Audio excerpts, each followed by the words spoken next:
తమను అవమానిస్తే బీఆర్ఎస్ కు ఏ గతి పట్టిందో కాంగ్రెస్ కు అదే గతి పడుతుందని సిపిఐ ఎమ్మెల్యే కూనంనేని సాంబశివరావు హెచ్చరించారు.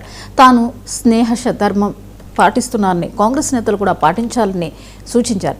బీజేపీ లాంటి మతోన్మాద పార్టీ రాకూడదనే కాంగ్రెస్ కు మద్దతు ఇచ్చామని చెప్పారు. తమను తక్కువగా అంచనా వేయద్దని మొక్కే కదా అని పీకేస్తే పీక కోస్తామంటూ సినిమా డైలాగ్తో వార్నింగ్ ఇచ్చారు.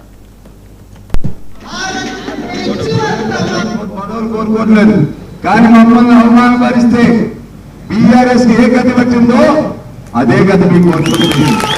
మీరందరూ కష్టపడి ఓట్లేసి గెలిపించారు. నాకు వేశారు, అక్కడ కాంగ్రెస్ వాళ్ళు వేశారు.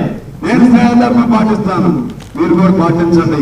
పాటించకపోతే మీకు రక్షించేవాడు ఎవడు ఉండడు. మిమ్మల్ని ఉండాలని మేము కోరుకుంటున్నాం కాంగ్రెస్ ని. ఎందుకంటే బీజేపీ లాంటి మతోన్మాద పార్టీ రాకూడదని మేము కోరుకుంటున్నాం. అందుకని మేము సపోర్ట్ చేశాము.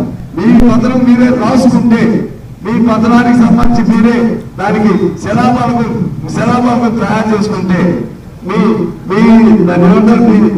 శ్మశాన వాటి ఉంటుంది శవ పేటికను మీరే తయారు చేసుకుంటే మేమేమీ చేయలేము, మేమేం చేయలేము.